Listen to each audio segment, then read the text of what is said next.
Hello everyone, welcome back to my YouTube channel PP talks. और मैं हूं आपकी दोस्त पारुल पाठक। मूवी हमारे बीच में आई है जो दिल को बेचैन कर दे रही है कि अगर ये सच्चाई है तो हमसे छुपी क्यों थी। जी हाँ, मैं बात कर रही हूँ द कश्मीर फाइल्स की।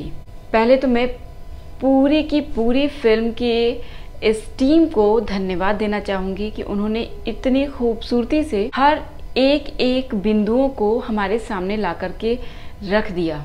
और मेरी नज़र में ये एक फिल्म नहीं थी, ये एक अखबार जैसा था जो हमने उस वक्त नहीं पढ़ा और अब हमें ये पढ़ने का मौका मिला है। एक 3 घंटे की मूवी ने जो हमें परोस करके दिखाया, सच्चाई इससे कहीं ज़्यादा भयावह हो। मूवी के अंदर जिन चीज़ों को दिखाया गया, जिस तरीके से दिखाया गया, इंसानियत को क्रूरता के साथ ख़त्म करते हुए दिखाया गया, वो बेचैन करने वाली है।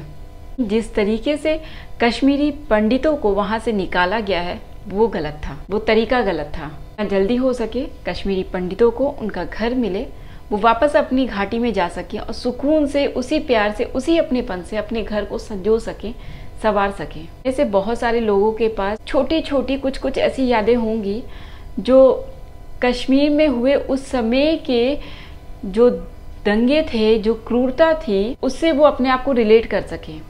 एक वाकया मेरे साथ भी था। आई थिंक ये 94-95 की बात है। मेरे होम टाउन में जहाँ मेरा घर है वहाँ पे एक कब्रिस्तान पड़ता है और उस कब्रिस्तान में मैं अक्सर एक छोटे छोटे टेंट बने हुए देखा करती थी।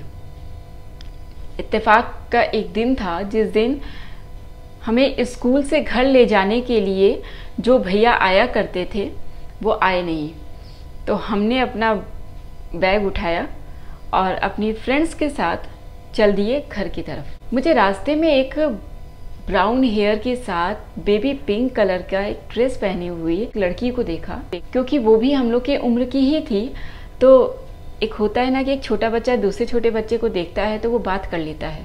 मैंने भी कोशिश की थी बात करने की और मेरी कुछ और भी फ्रेंड्स होंगी, अगर वो ये वीडियो देख रही हैं तो वो इस बात को ज़रूर याद करेंगी। हमने उनसे बात करने की कोशिश की थी। आप बिलीव करेंगे, उन्होंने हमें उस समय, जब मेरी हिंदी बहुत अच्छी थी, मैं हिंदी में ही बात कर सकती थी उस समय, उन्होंने मुझसे बात स्टार्ट की इंग्लिश में। और जब हमने उनसे पूछा आप यहाँ कैसे, तो उन्होंने सीधा सा 1-2 टुक का जवाब दिया था कि हम कश्मीरी हैं। क्या ये वही कश्मीरी थे जो अपना घर छोड़ करके एक उत्तर प्रदेश के एक छोटे से शहर के कब्रिस्तान में आके बसे थे? मैंने माँ से भी उस समय पूछा था, माँ ने भी यही कहा था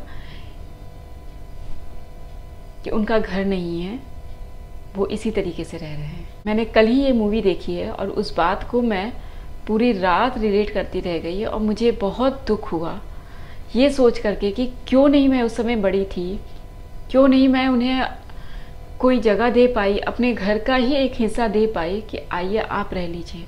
किसी को कोई हक नहीं है उसके घर से निकालने का, किसी को कोई हक नहीं है मानवता से अलग हट करके ऐसी क्रूरता करने का, किसी को कोई हक नहीं है कि धर्म के नाम पर आगे बढ़ करके लड़ाई करे, खून बहाए या कुछ भी ऐसा करे जो मानवता के नाम पे शर्मसार करे। उम्मीद करती हूँ कि आने वाले समय में हमारे कश्मीरी पंडित वापस अपने घर लौटेंगे और अपने घरों को सजा सकेंगे, संवार सकेंगे, वहाँ रह सकेंगे। टूरिज्म के नाम पे हम कश्मीर जाते हैं घूमने के लिए, लेकिन जिनका घर है वो उस जगह को छोड़ करके देश के कोने कोने में जा कर के रह रहे हैं। आप भी एक बार सोच करके देखिए, क्या आपको अपने घर से निकाल दिया जाए या हटा दिया जाए, आपका शहर आपसे छूट जाए, आप कहीं बाहर दूर नौकरी कर रहे हैं, फिर भी आपको ये लगता है, ज़हन में कहीं एक बार कौंधती रहती है कि कभी कोई त्यौहार पड़ेगा, कोई फेस्टिवल पड़े या फिर कोई खुशखबरी या दुख के समय हम अपने परिवार की तरफ लौट सके, अपने घर की तरफ लौट सके।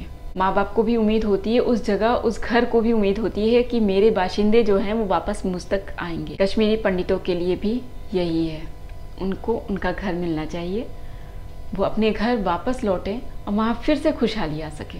धर्म के नाम पर कोई भी ऐसी चीज़ें ना हो जो कि आगे और ज़्यादा चीज़ों को भड़का दें या फिर किसी भी तरीके की ऐसी चीज़ें करें जो यूथ जो है, जो न्यू जनरेशन है, उस पर असर पड़े। हमें कुछ लेके जाना नहीं है। कोई जल के खाक हो करके राख बन जाएगा, कोई दफन हो करके मिट्टी बन जाएगा। बनना हमें मिट्टी ही है। आज के लिए बस इतना ही। अगर आपने भी ये मूवी देखी है और आपको भी झकझोर दी है तो बताइएगा ज़रूर। तब तक के लिए दीजिए मुझे इजाज़त। Bye bye.